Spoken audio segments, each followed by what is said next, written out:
আসলে ও যদি ওর মতো করে খেলে ডেফিনেটলি ও একটা টিমের জন্য একটা সারপ্রাইজ প্যাকেজ তো অবশ্যই, এবং ওর ক্যাপাবল। আশা করি ও এই জিনিসগুলো বুঝবে, শিখবে। বিপিএলে তারও অনেক প্লেয়ার আছে যারা ভালো করছে, তাদের সাথে যদি ও কথা বলে এবং নিজের কোয়ালিটিটাও যদি ওইভাবে মেনটেন করে, তো আমার কাছে মনে হয় এক্সপিরিয়েন্সের সাথে সাথে ওর খেলায় উন্নতি হবে এবং ও আসলে প্রুভ করতে পারবে যে ও কতটুকু ক্যাপাবল। ডেফিনেটলি বিপিএল যেরকম মানের খেলা হয় সেখানে অবশ্যই একটা চ্যালেঞ্জ থাকে। আসলে ওই চ্যালেঞ্জটা ও পার করে যখন ফেলবে আশা করি তখন জিনিসটা ওর জন্য আরও বেটার হবে। ডেফিনেটলি ওর জন্য চ্যালেঞ্জিং, কিন্তু আশা করি ও পারবে। আসলে আমরা তো এক্সপেক্ট করছিলামই যে রানটা একটু বড় আমরা যেন টোটালটা দিতে পারি। আবার সেম টাইমে যখন হচ্ছিল না তখন ব্যাটসম্যানের সাথেও কথা হচ্ছিল যে টাইট লাইনে বল করলে হয়তো বা এটাও ডিফেন্ড করা সম্ভব। তো যাওয়ার সময় আসলে আমাদের মধ্যে এই কথাটাই হয়েছে যে যদি প্রুফ করার কিছু থাকে যে এই টিম নিয়ে, তাহলে আজকে একটা অপরচুনিটি যে আমাদেরকে প্রুফ করা যে না আমাদের এই টোটালে আমরা আটকাতে পারি। তো অবশ্যই থ্যাঙ্কস দিতে হয় অহিন, জিসান। ওরা তো অনেক ছোট বলতে গেলে, মাত্র সেকেন্ড বিপিএল খেলছে অহিন। জিসানও হয়তো 3-4 নাম্বার ম্যাচ বিপিএলের ক্ষেত্রে সেইখানে এত আর্লি এত সুন্দর বল করছে, এটা আসলে আমি খুবই খুশি এবং সবাই খুব খুশি। অবশ্যই তাসকিন যারা যারা আছে তো ভালো বল করছেই, বাট ওদের বোলিংটা আসলে একটা বড় অ্যাডভান্টেজ ছিল। আসলে টিম যদি ধরেন খুলনা টিমের আজকে ওদের লেফটি ব্যাটসম্যানও বেশি ছিল। আপনি যদি উপর থেকে ধরেন নাইম, আফিফ, ইমরুল কায়েস, নেওয়াজ, কিন্তু নাসুম থেকে শুরু করে 6 জন একটা লেফটি ব্যাটসম্যান ছিল। সো সবসময় আসলে এই জিনিসগুলো কাজ করবে না।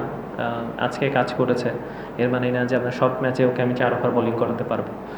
সিচুয়েশন যদি অন্য টিমের থাকে যে ওদের রাইট হ্যান্ড ব্যাটসম্যান বেশি, হয়তো বা আমি তখন লেফট আর্ম স্পিনার বেশি চিন্তা করব। সো আজকে ওদেরকে দরকার ছিল এবং তারাই আজকে ওদের বেস্টটা দিয়ে আমাদেরকে ভালো একটা জিতা উপহার দিয়েছেন। তো ব্যাপারটা এরকমই আসলে।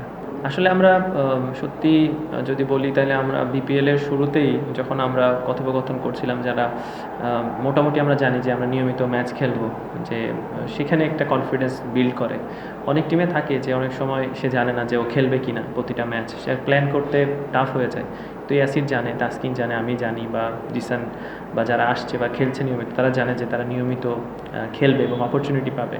তখন ওদের জন্য একটা প্ল্যান করা সহজ হয়ে যায়। তা আমি মনে করি যে ওদের সাথে যখন আমরা প্র্যাকটিসে কথা বলেছি তখনই আমাদের কী করণীয়, কী করতে হবে থ্রু অফ দ্য টুর্নামেন্টে, কতটুকু অপরচুনিটি আছে, কি প্ল্যানে আমরা নামবো, সেগুলো মোটামুটি আমরা একটা কথোপকথন হয়েছে।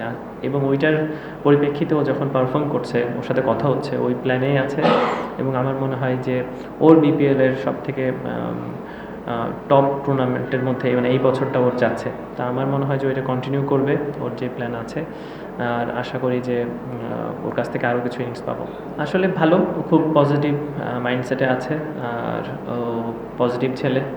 অবশ্যই আমাদের সাথে কথা হয়, একসাথে আমরা আসছি এবং কথা বলছি যে কিভাবে আরও উন্নতি করা যায়, টিমকে আসলে কিভাবে মোটিভ করা যায়। তো আমার উপরে ইয়াসিরের উপরে একটা রেসপন্সিবিলিটি আছে, যেটা ও খুব ভালো মতো কাজে লাগাচ্ছে এবং আশা করি এটা কন্টিনিউ করবে। আর আসলে ও পারফর্ম করে, ও সবসময় ডোমেস্টিকে পারফর্ম করে, বাট বিপিএল একটা ডিফারেন্ট মঞ্চ যেখানে আসলে অনেক বেশি হাইলাইট হওয়ার সুযোগ থাকে। তো ওকে আশা করবো এরকম কন্টিনিউ করবে, আরও মেন্টালি খুব ভালো অবস্থায় আছে।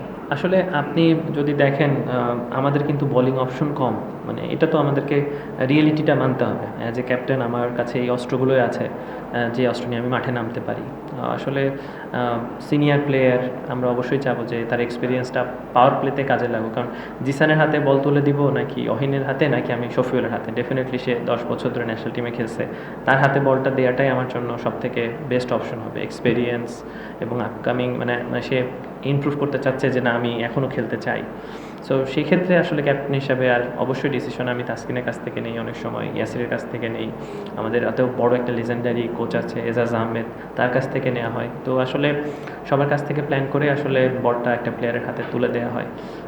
তো যখন সে এক্সিকিউশন করতে পারে না তখনই আমরা আসলে প্ল্যানটা একটু চেঞ্জ করেছি যে আমরা আসলে কীভাবে যেতে পারি। সো আজকে ওদের লেফটি ব্যাটসম্যানও বেশি ছিল, নাহলে হয়তো আজকেও আনা লাগতে পারতো। সো আসলে আমার কাছে এইটাই অপশন আছে এবং সেই অপশন না, আমি মনে করি সে এক্সপেরিয়েন্স, সে আসলে তার কাছ থেকে আমরা আশাবাদী সে আরও যদি সুযোগ পায় সে নিজেকে প্রুভ করবে যে না সে এখনও খেলার মতো, সে খেলে যাবে।